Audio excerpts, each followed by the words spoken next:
ഹരിദ്വാറിലുള്ള Rajaji national park സന്ദർശിക്കുവാൻ പുറപ്പെടുകയാണ്. വഴിയോരത്ത് ഗംഗാനദിയുടെ മനോഹരമായ കാഴ്ച. ഗംഗാനദി പല ഭാഗത്തുകൂടി ഒഴുകുകയാണിവിടെ. ഇവിടെ നിന്ന് 20 കിലോമീറ്ററോളം ദൂരമുണ്ട് രാജാജി പാർക്കിൻ്റെ ഗേറ്റിലെത്താൻ. ഓട്ടോറിക്ഷയിലാണ് യാത്ര. ഓൺലൈനിലൂടെ മുൻകൂട്ടി ബുക്ക് ചെയ്തുകൊണ്ടാണ് യാത്ര.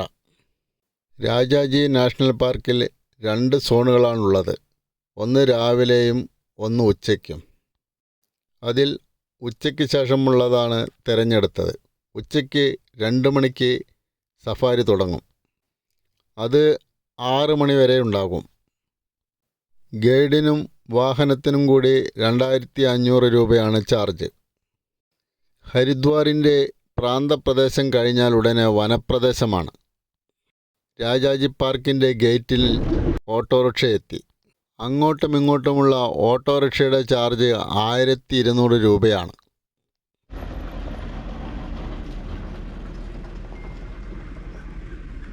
കൃത്യസമയത്ത് തന്നെ ഞങ്ങൾക്ക് പുറപ്പെടാനുള്ള സഫാരി വാഹനമെത്തി.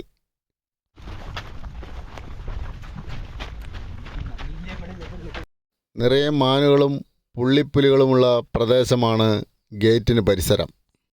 വാഹനം വന്നതും ഒരു പുള്ളിപ്പുലി റോഡ് ക്രോസ് ചെയ്ത് പുറത്തേക്ക് ഓടുന്ന കാഴ്ചയാണ് ആദ്യമായി കാണാൻ സാധിച്ചത്. ക്യാമറ തയ്യാറാക്കുമ്പോഴേക്കും അത് അതിൻ്റെ വഴിക്ക് പോയി. വളരെ മനോഹരമായ ഒരു നാഷണൽ പാർക്കാണ് രാജാജി നാഷണൽ പാർക്ക്. ചതുപ്പുകളും സമതലവും നിറഞ്ഞ പ്രദേശം. പലതരം വൃക്ഷങ്ങൾ, ഒരുപാട് തരം വന്യമൃഗങ്ങൾ, ഒരുപാട് തരം പക്ഷികൾ. ചില സ്ഥലങ്ങളിൽ നടന്ന് കാണുവാനുള്ള സൗകര്യവും രാജാജി നാഷണൽ പാർക്കിലുണ്ട്.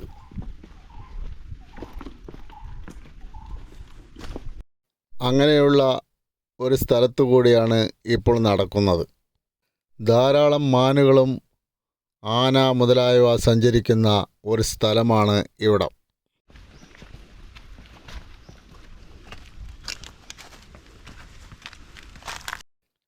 വളരെ മനോഹരമായ സ്ഥലം. മാനുകൾക്ക് തിന്നുവാനുള്ള പച്ചപ്പുല്ല് നിറഞ്ഞ മനോഹരമായ പ്രദേശം അതങ്ങനെ പരന്നു കിടക്കുകയാണ്. മഴ പെയ്യുമ്പോൾ ചതുപ്പാകുന്ന പ്രദേശമാണ് ഇവിടമെല്ലാം. അതുകൊണ്ട് തന്നെ കൃത്യമായ വഴിയിലൂടെ വേണം നടക്കുവാൻ. അതിനുള്ള വഴി ഇവിടെ തിരിച്ചു വച്ചിട്ടുണ്ട്.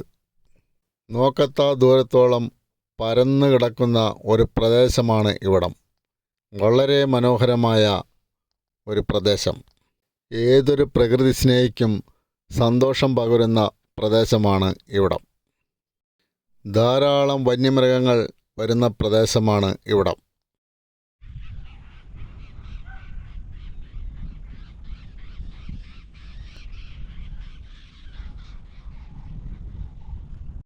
പക്ഷികളുടെ കലപില ശബ്ദം നമ്മുടെ മനസ്സ് കുളിർപ്പിക്കും. വൃക്ഷങ്ങളിലെല്ലാം പലതരം പക്ഷികളുണ്ട്.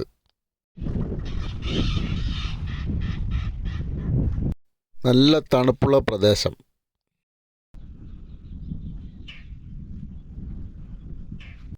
പലതരം ശബ്ദങ്ങൾ.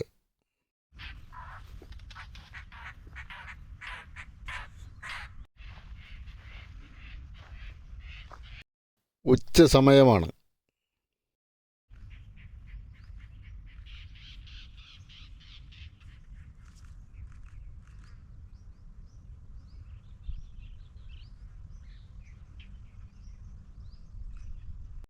ഉച്ച സമയമാണെങ്കിലും വളരെ നല്ല കാലാവസ്ഥയാണ്.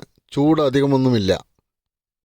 നവംബർ 15 മുതൽ ജൂൺ 15 വരെയാണ് പാർക്കിലേക്കുള്ള പ്രവേശനം അനുവദിച്ചിട്ടുള്ളത്. അധികവും മാനുകളാണ്. പലതരത്തിലുള്ള മാനുകൾ. അതുകൊണ്ട് തന്നെ പുള്ളിപ്പുലികളുടെയും കടുവകളുടെയും സാന്നിധ്യം ഇവിടെയുണ്ട്. ദൂരേക്കൊന്നും നടന്ന് കാണുവാനുള്ള അനുവാദം നമ്മൾക്കില്ല. ഗൈഡ് പറഞ്ഞു തരുന്ന സ്ഥലത്തുകൂടി മാത്രമേ നമ്മൾക്ക് നടക്കുവാനുള്ള അനുവാദമുള്ളൂ. ഓരോ വന്യമൃഗത്തിൻ്റെയും സ്വഭാവം അവർക്കറിയാം. അതുകൊണ്ട് തന്നെ ഗൈഡ് പറയുന്നത് പോലെ തന്നെ നമ്മൾ അനുസരിക്കണം. കാണാൻ വളരെ മനോഹരമായ സ്ഥലമാണെങ്കിലും ഇവിടമെല്ലാം വളരെ അപകടം നിറഞ്ഞ പ്രദേശങ്ങൾ തന്നെയാണ്. ഉപദ്രവകാരികളായ വന്യമൃഗങ്ങൾ ധാരാളമുള്ള പ്രദേശമാണ് ഇവിടമെല്ലാം. മാനുകളെപ്പോലെ തന്നെ ധാരാളം കാട്ടുകോഴികളും ഈ വനത്തിലുണ്ട്. എവിടെ നോക്കിയാലും കാട്ടുകോഴികളും മാനുകളും അതുതന്നെയാണ് അധികവും നമ്മൾക്ക് കാണാൻ കഴിയുന്നത്. വനത്തിൽ പലതരം മരങ്ങളുണ്ട്. ചില സ്ഥലങ്ങളിൽ പൈൻ മരങ്ങളാണ്. കാട്ടുപോത്ത്, ആന മുതലായ വന്യമൃഗങ്ങൾ അവിടെയാണ് അധികവും ഉണ്ടാവുക. 1983 രാജാജി നാഷണൽ പാർക്ക് രൂപീകൃതമായത്. ഇന്ത്യയുടെ അവസാന ഗവർണറായ സി രാജഗോപാലാചാരിയുടെ പേരിലാണ് ഈ പാർക്ക് അറിയപ്പെടുന്നത്. അദ്ദേഹത്തോടുള്ള ബഹുമാനാർത്ഥമാണ് ഈ പേർ നൽകിയത്. 1983 രൂപീകൃതമാകുമ്പോൾ 820 ചതുരശ്ര കിലോമീറ്ററായിരുന്നു ഇതിൻ്റെ വിസ്തൃതി. ഉത്തരാഖണ്ഡ് സംസ്ഥാനത്തിലെ ഹരിദ്വാർ, ഡെറാഡൂൺ, പൗഡി എന്നീ ജില്ലകളിലായിട്ടാണ് ഇത് സ്ഥിതി ചെയ്യുന്നത്. 2015 ഏപ്രിൽ 20 രാജാജി നാഷണൽ പാർക്ക് ഇന്ത്യയുടെ 48ാമത് കടുവാ സങ്കേതമായി പ്രഖ്യാപിച്ചു. പുതിയ പ്രഖ്യാപന പ്രകാരം 1075 ചതുരശ്ര കിലോമീറ്ററാണ് ഇപ്പോഴത്തെ വിസ്തൃതി. മൂട്ടിച്ചൂർ, അസമോരി, റാണിപ്പൂർ, ചില്ല എന്നീ 4 നിയുക്ത ടൂറിസം മേഖലകളിലേക്ക് മാത്രമേ പാർക്കിനുള്ളിൽ സന്ദർശനം അനുവദിക്കുകയുള്ളൂ. ഭക്ഷണം ലഭിക്കുന്ന സ്ഥലങ്ങളും താമസ സൗകര്യങ്ങളും വളരെ കുറഞ്ഞ ഒരു നാഷണൽ പാർക്കാണ് രാജാജി നാഷണൽ പാർക്ക്. ഞങ്ങൾ പോകുന്ന ഈ യാത്രയിൽ എവിടെയും ഭക്ഷണ സാധനങ്ങൾ ലഭിക്കുകയില്ല എന്ന് ഗൈഡ് പറഞ്ഞു. വെള്ളം പോലും നമ്മൾ കയ്യിൽ കരുതിയിരിക്കണം.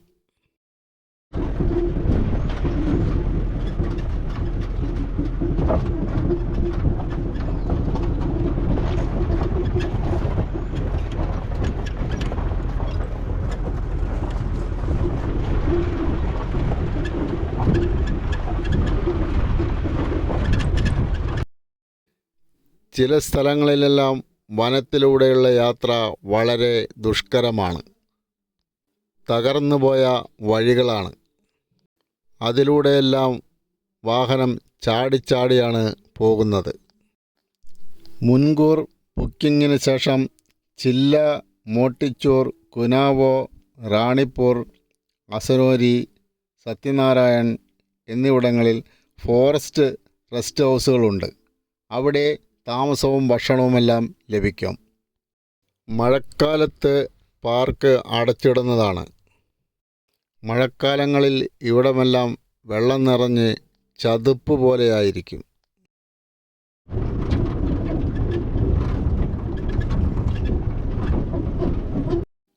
പൂഴി നിറഞ്ഞ ഒരു ചളിപ്രദേശമാണ് ഇവിടമെല്ലാം. പൈൻ മരങ്ങൾ നിറഞ്ഞ പ്രദേശമാണ്. വളരെ മനോഹരമായ പ്രദേശം. കാട്ടുപോത്തും മറ്റും അധികവും കാണുന്നത് ഇവിടെയാണെന്ന് ഗൈഡ് പറഞ്ഞു. ഒരുപാട് ദൂരം പൈമരക്കാടുകളിലൂടെ സഞ്ചരിച്ചു. കണ്ടാലും മതിവരാത്ത പ്രദേശങ്ങൾ തന്നെയാണ് രാജാജി പാർക്കിലെ ഈ സ്ഥലമെല്ലാം. വഴിയിലെല്ലാം ചില മരങ്ങൾ ഒടിഞ്ഞു വീണ് കിടക്കുന്നുണ്ട്. വളരെ സാഹസ്യമായി ഡ്രൈവർ അതിലൂടെയെല്ലാം വാഹനം ഓടിക്കുകയാണ്. അധികവും ഈ കാട്ടുകോഴിക്കൂട്ടങ്ങൾ വണ്ടിയുടെ ഇടയിൽപ്പെടാതെ ശ്രദ്ധിക്കുക ഡ്രൈവറുടെ ഒരു പ്രധാന ജോലി തന്നെയാണ്. രാജാജി പാർക്കിലെ കാഴ്ചകൾ അവസാനിക്കുന്നില്ല.